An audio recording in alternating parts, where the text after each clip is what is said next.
Okay, let's get going. It is being recorded, okay, and we will have time for questions and answers. So you're all very welcome to this first and hopefully of a series of events that we're going to host with Technology University of Shannon. So I was lucky enough to be in Dr. Amy's presence at the tail end of last year, and we were having a discussion around nutrition and high performance environments, and we decided that it would be a good idea to share that knowledge with the rest of the people here in the Middle East, but not only the Middle East, because we are part of World GAA. Okay, this invitation has been sent out to all our World GAA colleagues as well, and we're recording this for that purpose. So these will all be archived. They will be put up on World GAA YouTube channels, so we can refer back to them going forward. Okay, so that's the purpose of today's webinar. Really, we're going to talk about nutrition in high performance environments, but again, this all came together because at the tail end of last year, the Middle East County Board launched a partnership with TUS at Technology University of Shannon, which has been great so far, and this is the first in that step. I might just ask Dunica, please, who's the Vice President of Internationalization and the Alumni within the university, just to maybe say a quick word, Dunica, just to introduce what we're doing, why we kind of partnered up, and what it means to you guys. Dunica? Sure. Thanks, James. Appreciate it. And, on behalf of TUS from a wet and windy Limerick campus, I'd like to extend a very warm welcome to all of our players and coaches from around Middle East and indeed World GAA. TUS opened our Dubai office in a regional office in Dubai in 2024. From there, we work with research partners, we recruit students, and we deliver education. Anywhere TUS goes, we focus on regional and community development. And when we looked around the Middle East, we couldn't think of anyone that we'd like to partner more than with the Middle East GAA. And I suppose that's what this whole partnership is about. It's about fostering community development. We see education as a key part of growing any community, and I know that Middle East GAA and the vast amount of clubs involved in Middle East GAA, that's one of their driving forces, is the community and the Irish community in the diaspora. I won't delay you. Starting in February, we'll be offering courses online in the Middle East, with workshops based more than likely in Dubai. Areas that we're covering in the first part of that program is therapeutic play skills. Indeed, following today, Amy's program on sports and exercise nutrition will be available. We'll have a program available on AI, emerging technologies, leadership and management, and fitting, I think you'll agree, James, we also have an Irish language module that we'll be offering. And all of the clubs based in Middle East GAA will be receiving a discount code on those. So they're coming there.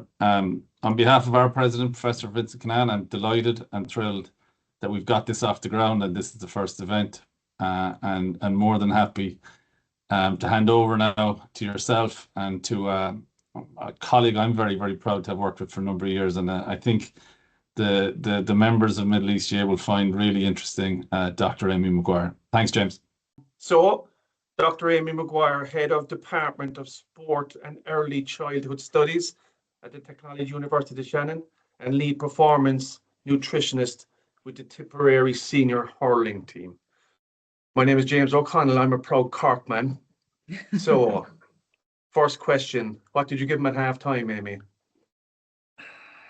I can't give any state secrets, James. This year is another year. Look, at that stage, at All Ireland stage, you don't make any radical changes, to be honest. So I gave them exactly what I gave them all season. I think we just peaked at the right time, and just got our ducks in a row, and it just worked for us. So there's no. It's funny, like this kind of conversation is around nutrition and in high performance, but actually it doesn't change a whole lot from grassroots level right up to high performance. It's just that you probably have a little bit less margin for error, and you have a greater requirement for consistency. And I guess when you get to that final stage of a season, It's just about trying to get as much right as you can. Yeah, it's brilliant. So just for the purpose of this evening, we're going to stay maybe for about an hour, Amy, right? So Yeah. maybe we'll just have a chat for a couple of minutes just to introduce you, what you've done last year, the great success you had, what you're doing in the university.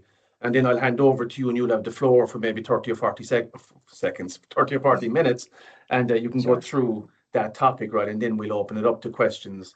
We might open it up to questions just after the little Tipperary conversation for people that are interested in that. And then we'll go into the real bread and butter and serious stuff. So, like, what's that dressing room like when you get back in there? It must be incredible.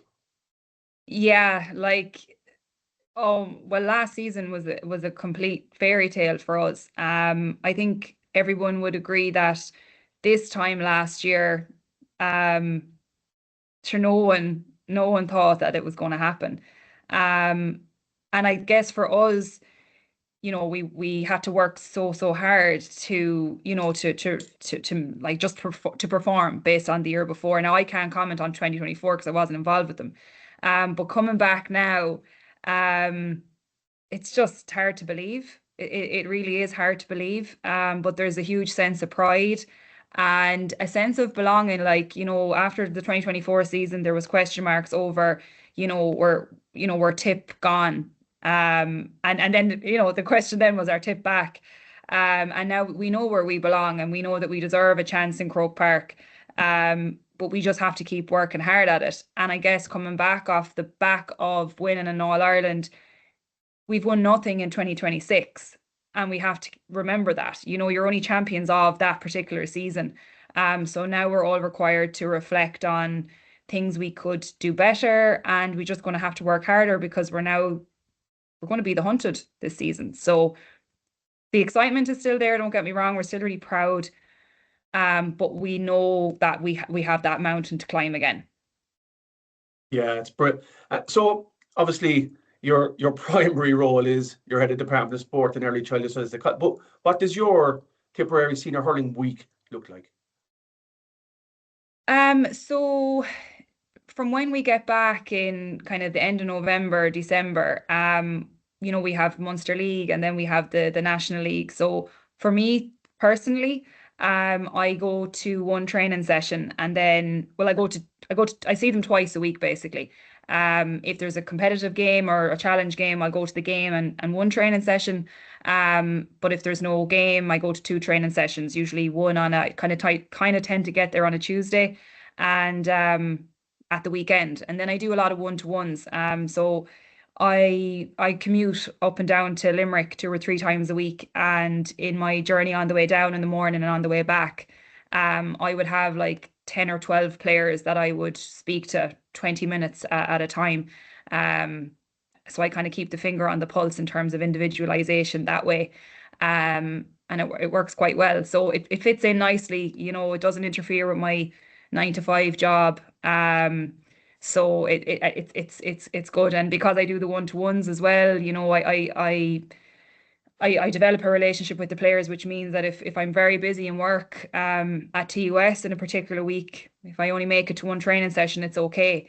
So it works really, really well for me. I'm very lucky to be in education and higher education in particular, because when we're preparing for championship now, we'll have the 2 weeks of the Easter holidays here, so it kind of falls quite nicely. And then as you're heading into the All-Ireland, we get our academic leave from the 20th of June, which is when things really start to ramp up then if you get to that stage of the competition. So it just all works out quite well. Yeah. Yeah, that's cool. And then when we say you go on a Tuesday night to training, what does that look like for you? Are you there an hour before training? Are you there just when the players arrive? Or what does that look like in your setup? I kind of have a system. So look, I mean, obviously TUS is my primary role. So I kind of get there, I finish work at 5, I travel back from Limerick usually. So I kind of get there somewhere between 6 and half 6. There's all over Ireland, there's roadworks at the moment, so we're getting caught what used to be an hour is now probably an hour and 20, an hour and a half. So I get there around the same time as the players arrive, but I have things set up where like I weigh the players every night, not for weight purposes, for hydration purposes. So I weigh them in and I weigh them out to see how much fluid they've lost for the purpose of rehydration. So the lads actually weigh themselves in. They fill in a refill pad basically with their name and their name and their weight. If I'm doing hydration testing, I'll have the bottles labeled and left out. The kit men are really important for me in that aspect. So I'm there kind of, doing that kind of stuff. I could be taking skin folds for the hour before training. Then they head up training. I go check the food. I get supplements ready for any of them that need them. I go up to the pitch. Now, I'm a bit soft in terms of if it's raining, you're probably not going to find me at the side of the pitch during training. But in the summer, then I would be up on the pitch all the time because hydration is hugely important once the heat ramps up, which I'm sure you guys have obviously experienced. Then after training, then it's weighing them out, giving them their rehydration prescription, as checking everyone's okay with their food because we have an in-house chef who cooks our food. We've our dinner after training, and like if we've got a match coming up, it's about getting the kit van ready for that, along with our kit men, putting a list together. So the night is busy. So it's Yeah, it sounds, and no night yeah, is the same either. Yeah. yeah, it sounds, and then when you said there, when the heat starts ramping up, and like you said, it's very important to us here, and you're Mm. pitch side. So what involvement have you there? Would you be telling the coaches we need a break, or what does that look like? And I suppose Yeah. where I'm So going with that one, Amy, is yeah. your involvement with the coaches, your involvement with Ian Cahill. What does that look like? Yeah. So to be fair, like if it's warm, the lads I'd see the session plan the day before maybe or 2 days before, depending on how soon Mikey has it ready.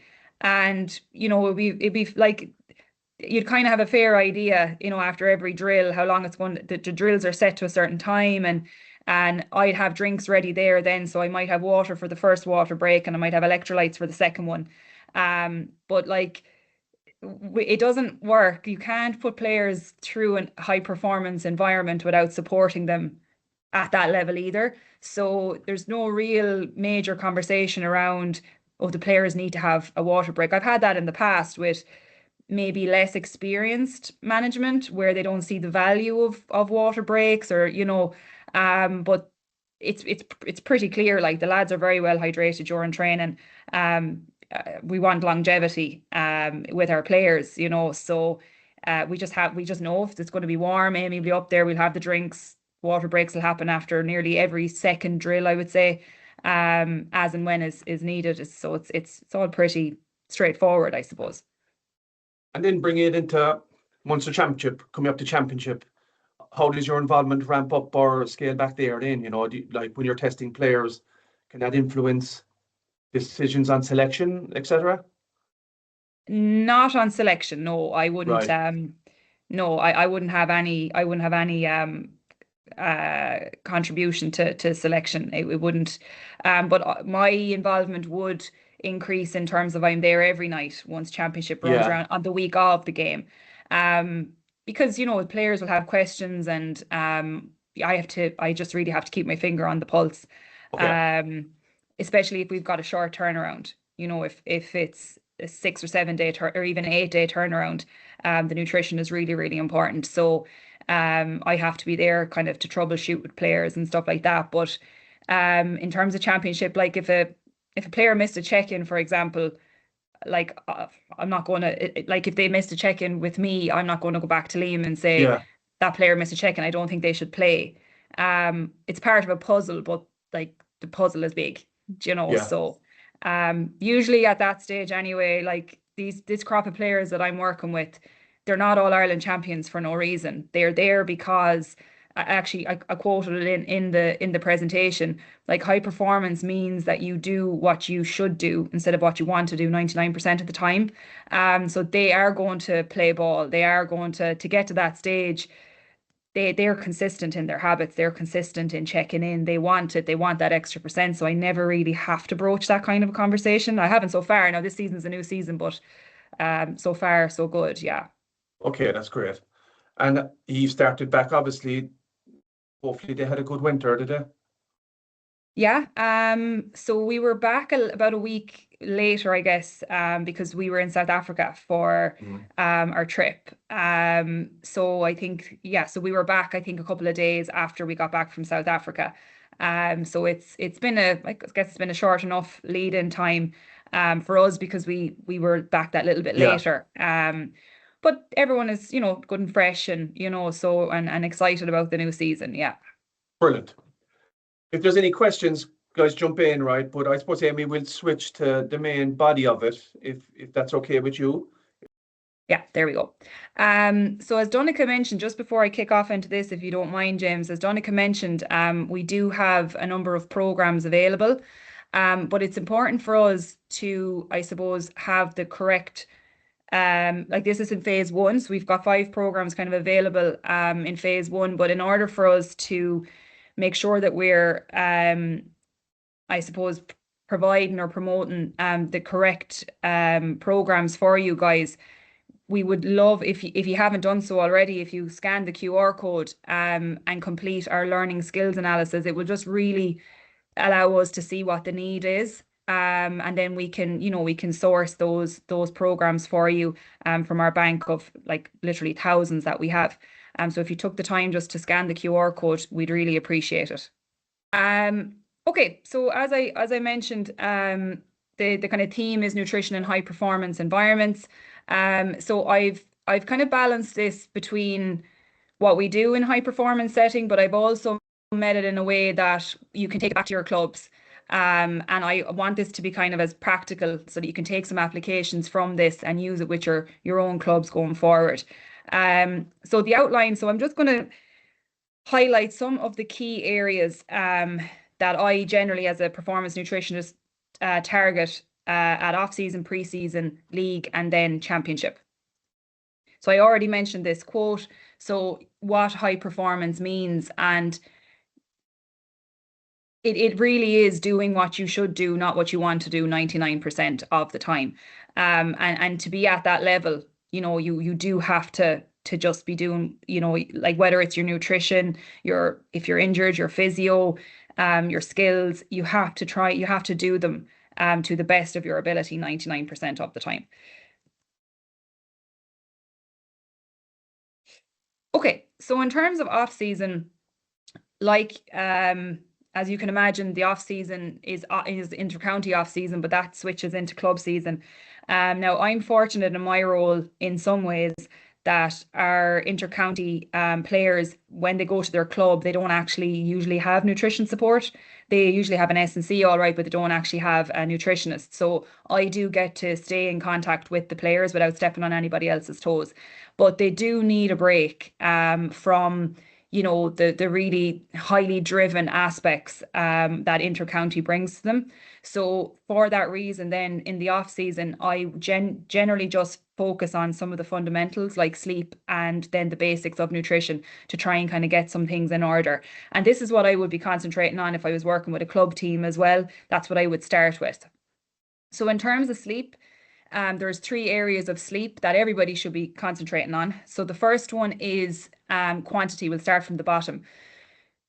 Everybody is fairly aware that you need to take in about 7, 8, 9 hours sleep a night. The requirement grows as your energy output grows. So if you're a high performance athlete, you would be needing more so that kind of 9 hours a night. Now, it can become a challenge, particularly when it's coming up to championship or games, if you're somebody that doesn't sleep very well beforehand. But what we do know is that you can bank your sleep. So when I'm working with athletes, I usually tell them to aim for 56 hours of sleep a week. So not to get too bogged down with night after night, but look at the overall weekly load.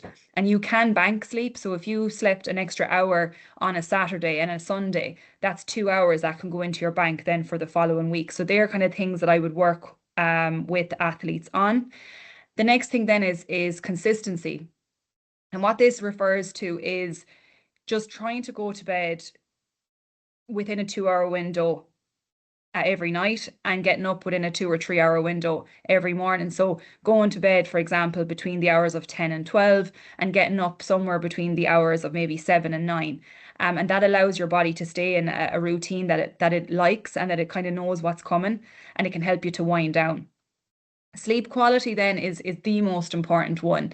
And sleep quality for an athlete, and particularly like that, an inter-county hurler who is also, or a footballer who is also working, so they're amateur athletes, the quality is crucial. So what we look at there is, things that can inhibit your quality and things that can promote your quality of sleep. So the sleep hygiene rules are something that's quite easy to kind of follow, in terms of, it's easy to understand, may not be always easy to actually implement. So 10 hours before you go to bed, you should try and restrict your caffeine intake. Some people fall asleep really absolutely fine with caffeine in their system. But what we do know is that you won't get into that deep sleep stage. And that's where all of the recovery and the adaptation happens. So if you're in the gym or you're on the pitch and you're trying to get stronger or faster, you won't reach your potential basically if you don't get into that deep sleep stage, and allow all of those adaptations to happen. So I usually say to players, after lunchtime, try to cut out the coffee or the high caffeinated drinks. 3 hours before bed, if you ideally you wouldn't eat food. It's not always possible, particularly if you have an evening training session. But what I usually say to players then in that instance is just go for something that's easy to digest. So things that are hard to digest are usually, like your red meats, so your beef, or your lamb, those kind of fatty meats, or very high fiber foods, can be quite difficult to digest in the evening time. So just keeping it a little bit more simple, having a sandwich or a bowl of cereal is going to do you a lot more favors. Scrambled egg on toast, beans on toast, will be fine and easy to digest. 2 hours before bed, you should close off your laptop, and try not to do any work, because we know that work in particular really stimulates the brain. So try your best not to be working within the 2 hours of going to bed. This is probably the most difficult one, is the 1 hour no more screens. So not being on your phone and scrolling in bed for about an hour before you actually go to sleep. As part of the sport and exercise nutrition module or program that we were, I suppose, advertising there when Donncha was talking, we would be looking at helping athletes to develop sleep routines and kind of what works well and what doesn't work well. So they're kind of things that we would be looking at. So the next thing then is looking there at the basics. So as I said, the off season, you're kind of looking at building habits or maybe breaking habits. But I do find one of the big things is getting people to understand, what is a carbohydrate, what is protein, what is fats, where do you get them, and what are they useful for? And the other thing then in terms of basics is the fruit and veg, which I'll get to in a minute. So looking at protein, it's the understanding, why do we need protein? And, everybody kind of fairly knows that you need protein in order to repair. Where do we get it from? So you can see there on the picture, you get it from your meat, your dairy, your eggs, your fish. And then you also then have your plant-based sources as well, which wouldn't be as bioavailable, but they can be paired and matched up so that they can give you some good quality protein there. And in terms of how much, so you can do it in kind of two different ways. You can look at grams. So depending on the time of year, it's somewhere between 1.5 to 2 grams per kilo. Or if you want to keep it nice and simple, which is what I always recommend to start with, is you use handheld portion sizes. So the palm of your hand, as you see there on the screen, is considered a portion size of protein. So if you kind of just make sure that you have one portion of protein at every meal throughout the day, it usually helps you to get to where you need to be. In terms of carbohydrates then, again, why? So carbohydrates are the main driver of fuel. Interestingly, with carbohydrates, Sometimes they're demonized. Some people think that, you know, you shouldn't be eating as many of them, that you'll put on weight, and like it's a myth to an extent. But one of the things I really try to hammer home with players is if you don't have enough carbohydrates in your system, your body will tap into protein. And if protein is being used for energy because you don't have enough carbohydrates, what ends up happening then is that your muscle will actually lose out, because protein can only do one job at a time. So if it's been used for energy, it won't be used for repair. So you're doing yourself an injustice by not having enough carbohydrates, because you will be leaning too much on your protein reserve there.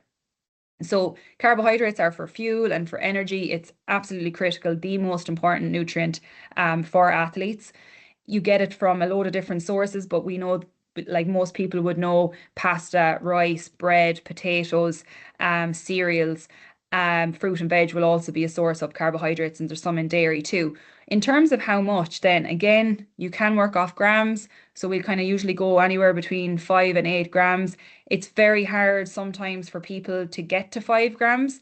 So there is a kind of a system that you would implement that to ensure that athletes or even yourself can get to that amount.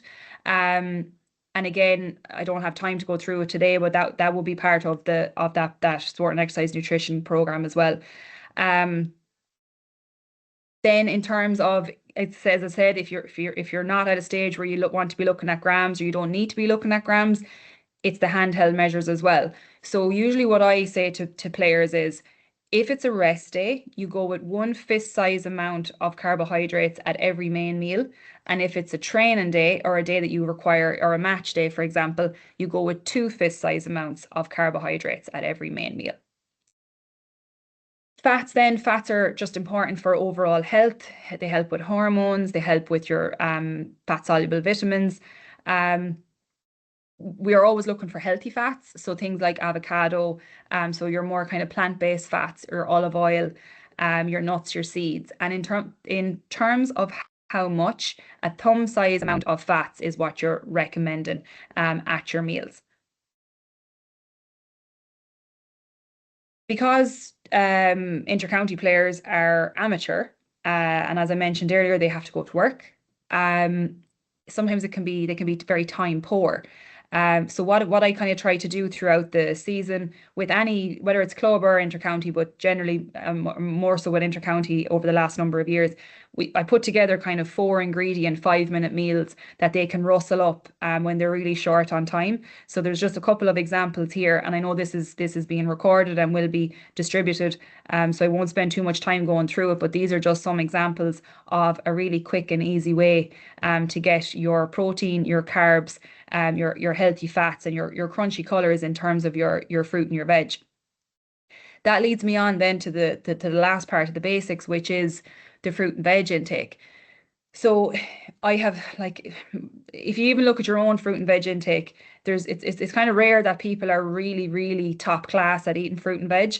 Veg in particular can be a struggle. And veg and fruit are really, really important because they contain micronutrients called that have substances in them called antioxidants. And antioxidants are really, really good at minimizing the nasty little substances that can be created when you exercise. So every time you exercise, your muscle will produce these kind of negative chemicals, and antioxidants can come in and help neutralize them. And what it can do is it can reduce your risk of getting sick or picking up silly niggles. So I work on that really hard in the off season and in the pre-season with players to try and get their fruit and veg intake up. I've been quoted on many occasions to tell players that they have to start eating like an adult, and it goes down well. They'd certainly remember it anyway. So, but it's just something to consider, that fruit and veg is sometimes, when you're concentrating on protein and carbohydrates, sometimes the fruit and veg is neglected, and it doesn't seem as important, but it's actually so important for, again, trying to kind of the longevity of the season for a player.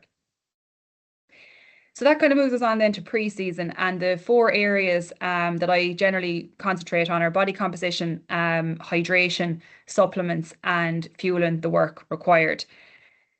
So body composition, I generally do it via skin folds. So like whether it be club or county, I would usually do a full complement of skin fold measures.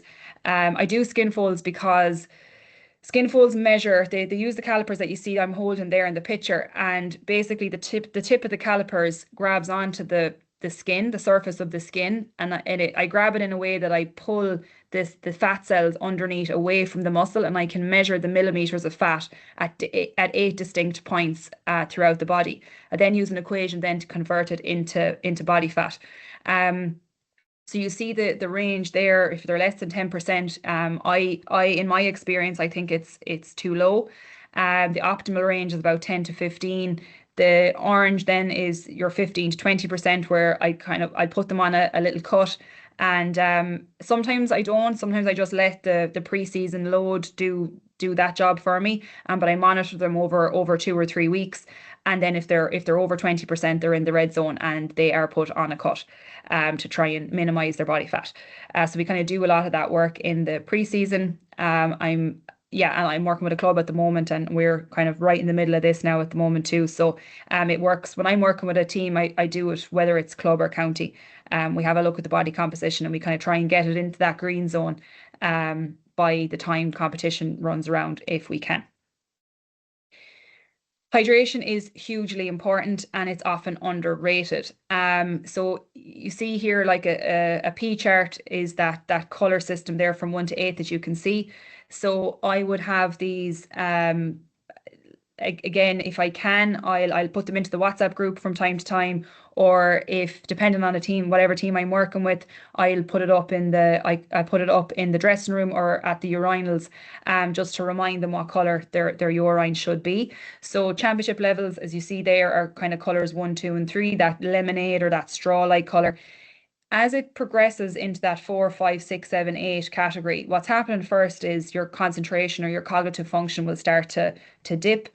And then as it gets darker and darker, you're really running the risk of getting a soft tissue injury. So I would find in particular the calf and the groin would be ones that will can be susceptible to injury as the dehydration levels increase.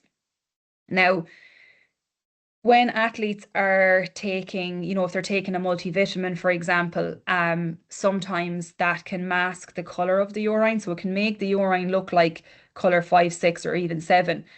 So for that reason, I actually use a device called a refractometer, and it measures the concentration of the liquid, and that can tell me then whether they're hydrated or dehydrated. And it just kind of gets me around, helps me navigate around whether or not they're taking a multivitamin or vitamin C or B in particular, because they can color the urine and give you a false negative.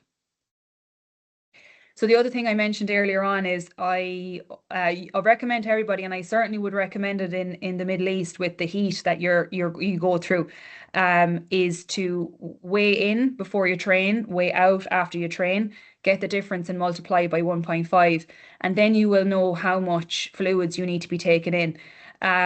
Whether it be that evening, depending on the time the training session finishes at, or even into the next morning, how much you need to take in to try and get yourself back into a hydrated state. So I would do that with players every night or every morning, depending on our training session times. In terms of hydration then, so when you're looking at the amount that you should be taking in, people often assume that it needs to be water.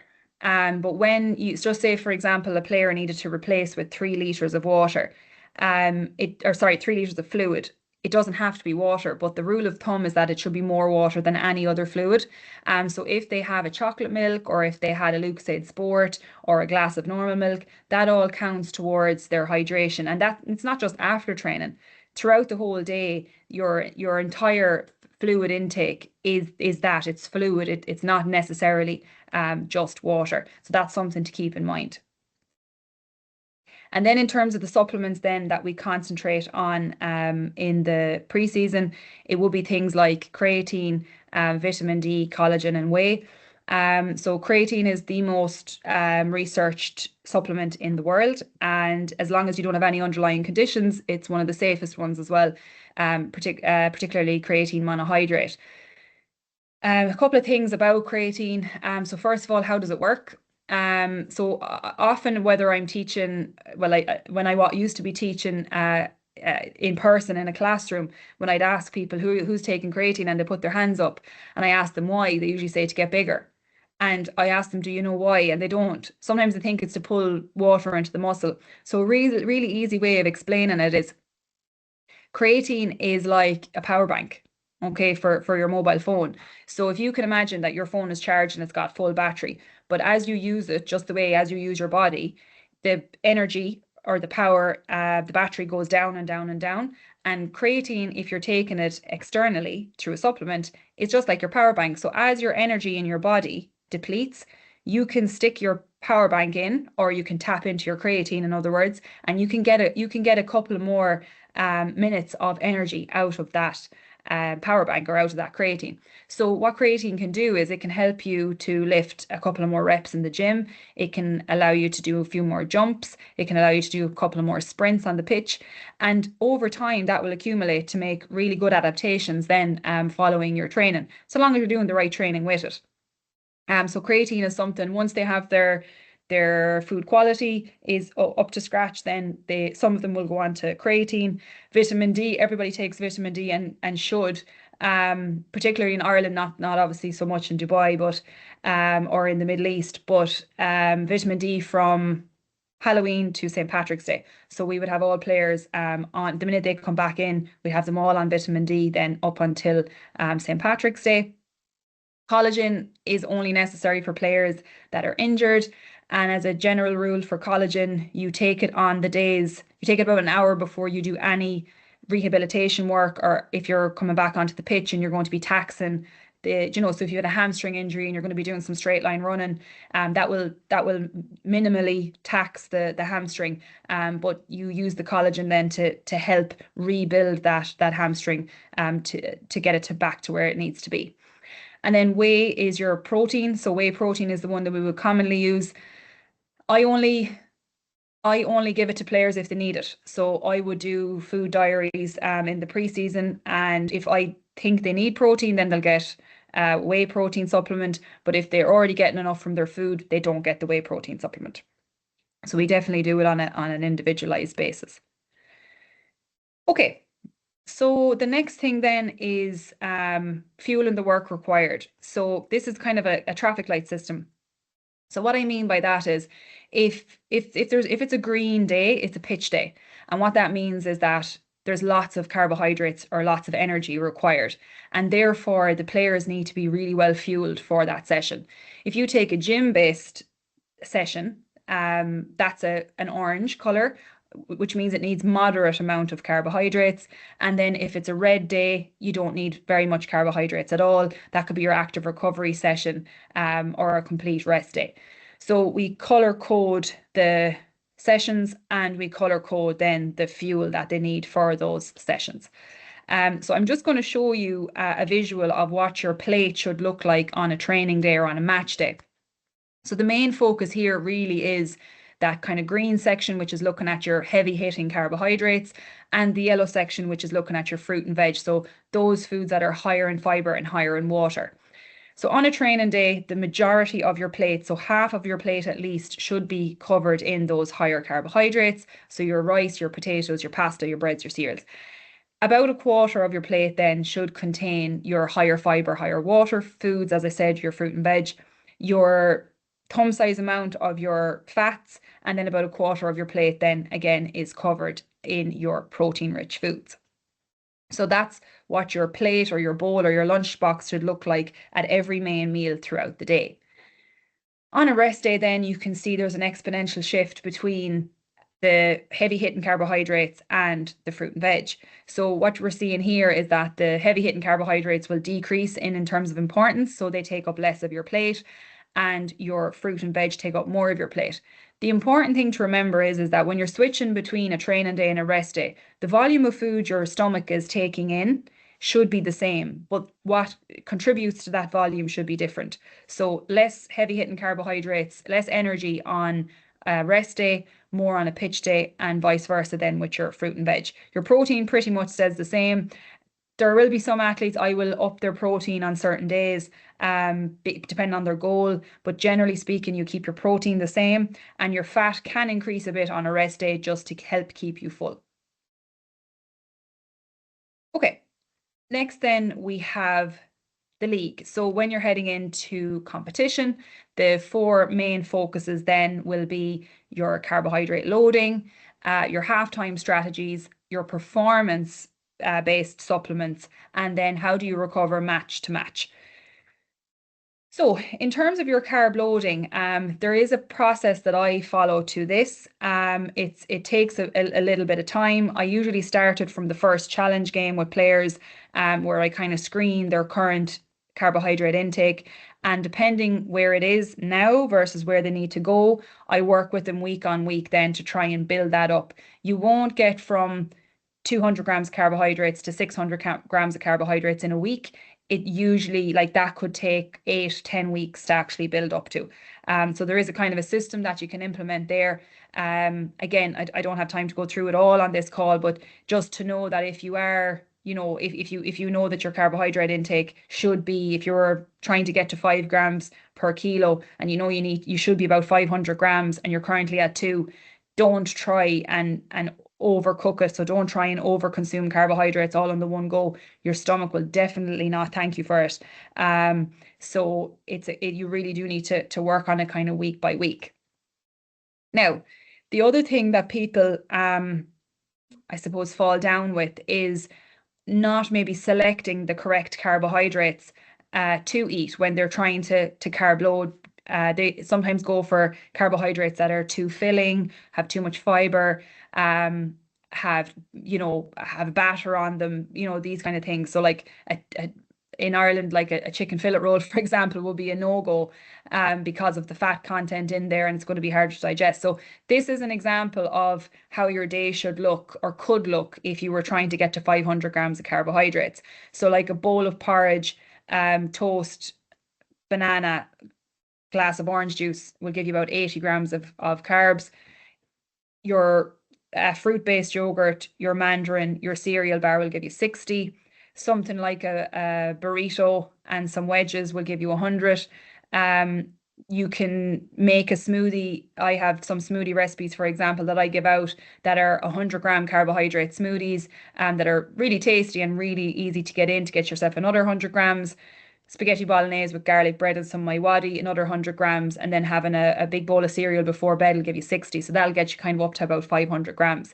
Obviously, depending on the person's weight and their playing position, they may not need 500. This is just an example. They may need 3, they may need 4. But these are just ways in which, obviously, as the carbohydrate requirement gets higher, the harder it is to hit it. So this is a nice example to follow to see how you'd hit 500 grams if that's what you need. Okay, so this is probably where you're going to get some really good practical application. So halftime, you generally need to take in about 30 grams of carbohydrates and about 300 mils of water. So there's a couple of different ways you can do it. If you drank about 3/4 of a bottle of Lucozade Sport, you're going to hit that target. But Lucozade Sport can be very difficult to drink in that amount in that short period of time, that 10-15 minutes at half time. So generally speaking, you might be better, some people will better tolerate 300 mils of water and a carbohydrate source. So the options that I provide players with are 300 mils of water plus an energy gel, or 300 mils of water plus 5 or 6 wine gums, or 300 mils of water and 3 Jaffa cakes. Now, in the textbook would tell you that, but in real life, they kind of do a bit of a pick and mix. So you might have a player who takes in about a 1/4 bottle of Lucozade Sport and maybe 3 or 4 wine gums and a little bit of water, and that does the job. Or they might have a couple of wine gums, a Jaffa cake, and their water. But once you kind of know what you should be doing, you can start with, as I said, the water plus the wine gums, and you can substitute out or exchange as needed. But just so you remember, 30 grams of carbohydrates and about 300 mils of water. So once the game is finished, we practice from the early doors, we practice our recovery strategy.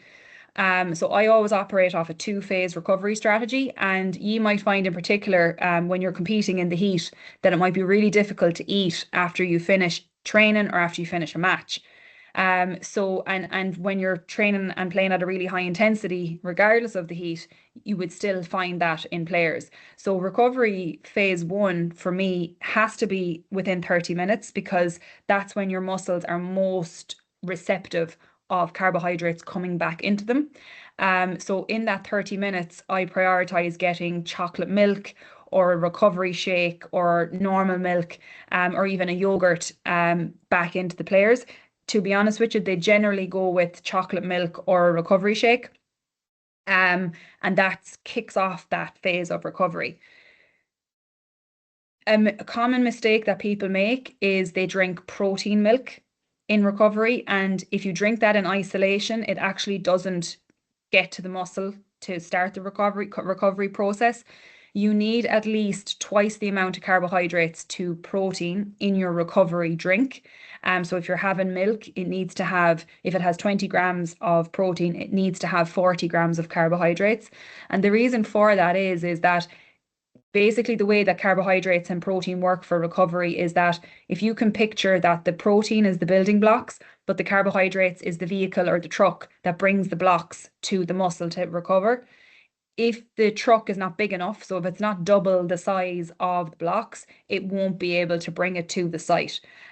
So for that reason, think of it, if you're having 30 grams of protein, you're aiming for 60 grams of carbohydrates. Chocolate milk will give it to you, normal milk will give it to you, protein milk will not give it to you, because it usually has the same amount of carbohydrates and protein, which is no good for you. Okay, it's like having a truck with wheels only at one side. It's not going to get you. It'll take the blocks in, but it won't actually take it. It won't actually drive very far. And then recovery 2 can be within 2 hours, and that's where you get something a little bit more, with a little bit more sustenance into you. You'd still be looking at a balance between carbohydrates and protein, but depending on the time of the day, it could be, if we have a early morning, a midday match, it might look like a dinner. If it was an evening match, it would look like something like scrambled eggs, beans on toast, or maybe a club sandwich, something that's nice and easy to digest. But you have about 2 hours to get that recovery piece into you. So for me, the most important phase is phase 1, because that's where your carbohydrates get back into your system, get back into the muscle, and that's the very start of you preparing for the next session or the next match. In terms of performance supplements then, so the supplements that really only take place during games are electrolytes to an extent. So particularly if it's hot or if a player loses a lot of fluids, I would issue them with electrolytes just to help with that rehydration process. I never, ever, ever recommend electrolytes before exercise. I always follow the rule that if you haven't sweated yet, then you don't need to replace. Okay, so that's something that you might take into consideration as well, is that if you haven't actually lost any sweat, don't put the electrolyte into your system yet. The other thing then is caffeine gum. So caffeine is really good stimulant for playing. We generally don't go near it if it's an evening game, because it can interfere with the sleep. But if it's a midday game, players would chew on caffeine gum. The caffeine there's receptors in your cheeks that will essentially send a message to the brain to tell it to become more alert. So it can be really good for that kind of feeling of that invigorated feeling, gives you a kind of a feeling of energy, and can help with your concentration as well. So I would usually give it to them. It takes 10 minutes to kick in, so I usually give it to them in the warm-up, and then at halftime, if they need a top-up, they can be chewing it in the dressing room as well. The beetroot shots are quite popular as well, season to season. It can change, but I would have a few players that like to take in beetroot. Beetroot works. It has a substance in it called nitrates, and essentially what it does is it causes the blood vessels to dilate or to get larger. And if they dilate, they allow the blood to pass through much faster. Oxygen is carried in the blood, and our muscles do need oxygen. So if the oxygen gets to the muscles quicker, then we can produce contractions, and we can basically exercise for longer. So it's particularly good for players who cover high distances if they're kind of in that half forward, half back, or that kind of middle eight. It's quite useful for those kind of athletes. I normally would recommend the shots. They're easier to tolerate. Otherwise, you might have to drink maybe about a litre of beetroot juice, which is not much fun. So a shot of beetroot juice is absolutely fine. And then the energy gels, then they can be taken at any stage, kind of before, during, half time of the match. We don't take them on afterwards. But the one thing I would say with any of these is if you're going to try them out, if you're going to try it, don't try it on a match day. You would practice it in training first, and then you would try it in a match. So caffeine gum, I would have it out on a Sunday morning training session if players wanted to try it. And with the other ones, then they can be tried in the evening time or any other training session. But the caffeine gum, I would usually keep it to the morning because, again, you don't want their sleep affected in the evening. But practice, practice, practice before you use it in a match. Okay. Championship then. So the main goals are really kind of refining habits. So I would generally do another kind of food quality check leading up to championship. So I'd have a look and see the types of foods players are eating, making sure that their overall quality of their diet is where it should be. You'd also find in championship it brings, particularly like depending on the competition that you're in, there is always going to be elements of anxiety that can sometimes be heightened at certain times of the year. So for me as a performance nutritionist, I have to really concentrate on helping the players get the correct fueling into them, and try and navigate around them getting anxious, because when they get anxious, your stomach will contract, so you may not actually be able to digest and tolerate as much food as you might have been, at another time of the season. So for that reason, I put a huge emphasis on carb loading the day before. And then the day of, it's just topping up, and you can top up with fluids or, easy digestible foods. We're not relying on the day of a match to get in all of that fuel. And that's the beauty of carbohydrates. You can actually build up your tank in the days leading up to an event. So we work on that. The other thing then is we put in fairly strict protocols around short turnarounds. So like that, if we have a 6, 7, 8 day turnaround, we will put in some recovery strategies. We'll kind of get players to check in with us, and we'll check in with players about muscle soreness and different nutrition support and kind of other kind of aids that can help them with getting back to baseline, basically. So it'll be different for each player. So depending on what they actually need. So they are the kind of main focuses for championship. Now, I'm just going to pop up that QR code there again if you missed it. And then I will stop sharing. I know that was a kind of a whistle stop tour, so we can I'm happy then to answer any questions that ye have.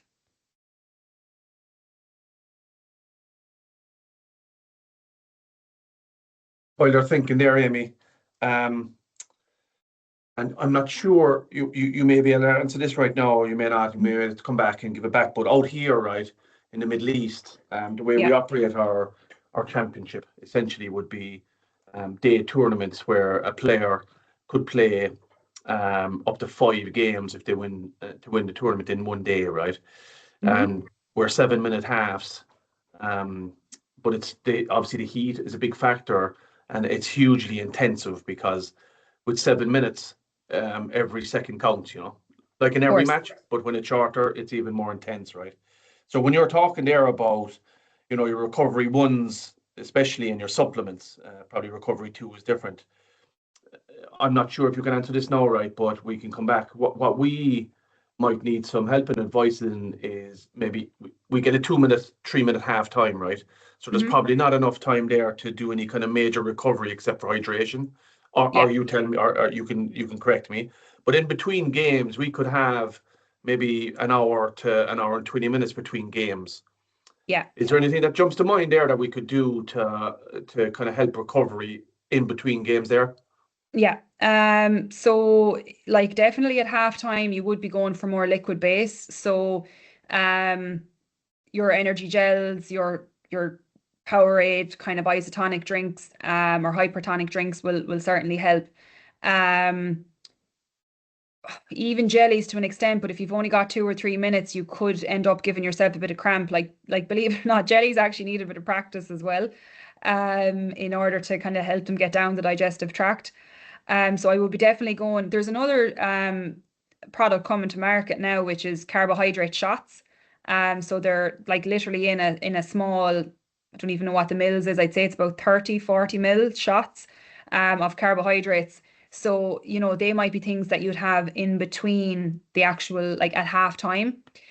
If you've got an hour and 20 minutes and you've got multiple games, you do have to be thinking about your protein intake there as well. So, things like your kind of chocolate milk. Now, you'd obviously have to have it in a cooler box or whatever, or just normal milk. You could, of course, have powder and make it up as a shake, maybe. And I'm not trying to push supplements, but if you do have that very short turnaround in between games, you might have to kind of train your stomach into receiving those easy digestible foods, which if you take them all throughout the day, that can be quite tricky. You're kind of looking nearly at what cyclists do or marathon runners do, where they're eating kind of every hour at least. And often what you find is if you can do, say if you've got match number 1 and match number 2, in between those 2 matches, you might go like all liquid, but then between match number 2 and match number 3, you might switch to a more solid base. So you might go for something like what we would have here is kind of square bars or cereal bars that are, I don't know if you have them in the Middle East, but your kind of Kellogg's square bars, where they're kind of high in sugar, but they're at least a food base. So it's funny, your senses actually want to be eating things and not just drinking things. So if you can nearly do it every second game, where you have liquid base, more solid base, liquid base, more solid base, at halftime you're going to be stuck with liquid only or gel base, because you just don't have the time to be digesting any kind of food source, I would imagine. But that's kind of the approach that I would take. And of course, your hydration is going to be critical. And then the hydration, because it's like when we get to around 4, we're looking at 30-35 degrees. So, Yeah. The water versus electrolytes at that stage. Yeah. What do you Oh, think? well, yeah. At that stage, you would be drinking electrolytes. All the time. Yeah. Yeah, and like in the likes of Lucozade Sport or in Powerade, there's electrolytes in them as well. And actually in milk, there's electrolytes too. So if it's getting to 35 degrees, you may be better off with an electrolyte effervescent tablet, because it's probably going to be a little bit more potent. The other thing as well is like just trying to keep your core temperature down. So most teams, once, like when we're in Munster Championship, for example, we'd all have cloths. And like what some people don't realize is actually your hands and your feet are where you let off a lot of your forearms, sorry, and your kind of shins down to your feet would be where you'd let off a lot of heat. So by cooling those extremities, you're actually bringing the blood to the surface and allowing the heat to dissipate. So I would also look at kind of the non-traditional supports that you can give a player too. So players would often put the cloth on their neck, or as I said, on their arms or on their shins. Obviously take off your boots as well. And that can be a really good way to help you cool down and keep that core temperature at a kind of a standard level. And then as well, just because we do have a whole underage juvenile section here, they do the same format.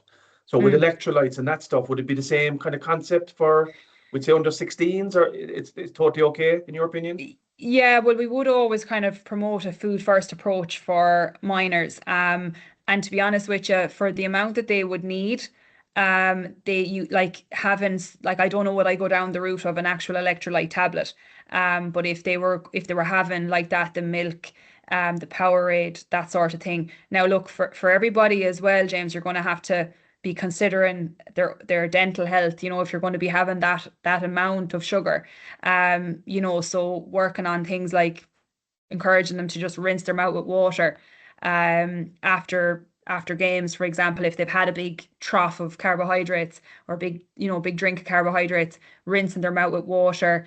The milk will help to mediate the sugar and the acid, so that's okay. Or even like sugar-free gum is a good thing to have as well. So, when you're promoting so much sugar, which you have to in these scenarios, it's also nice to kind of consider the long-term effects of that by just looking at some ways that can mitigate some kind of dental issues down the line. Brilliant. Any questions from the rest of the John? One sec here now, Amy. Let me John, when do you recommend taking creatine? At certain times of the day with food, pre-post, during training? Very common question, but actually the timing doesn't matter. So you can take creatine at any time of the day. The only thing is you just want to be taking it consistently. If there's two different ways you can take creatine, so you can take it as a like 1 scoop a day, which is what we call a maintenance dose. And if you're somebody who is a meat and fish eater, I would normally recommend the 1 scoop a day because it doesn't bring in the same amount of water weight. The other way of doing it is a loading dose, which you could take anything up to, depends on the supplement you use, but it could be anything up to 4 scoops a day spread across the day.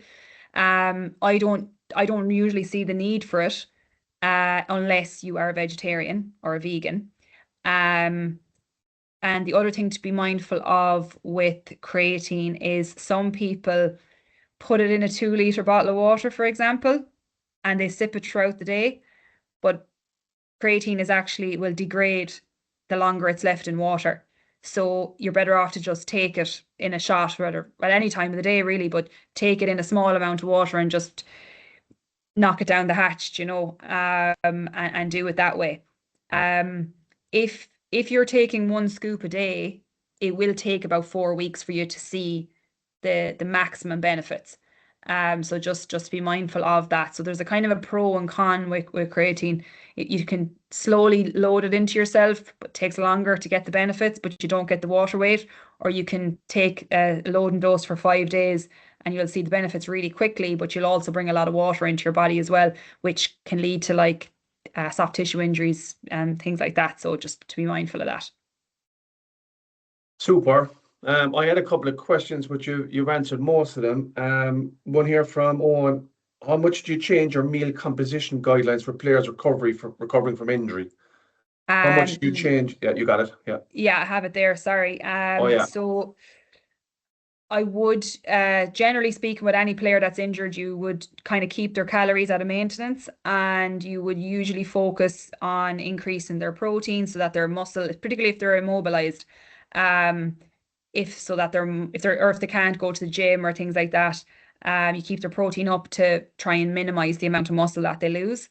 But it really does depend on, like I have an athlete that was going, like last season we had an athlete that was going through an ACL repair, and their guidelines are different than somebody with a concussion versus somebody with a hamstring tear. So it is quite dependent on the injury itself. But generally speaking, protein up, carbs down, calories at maintenance is usually what we do.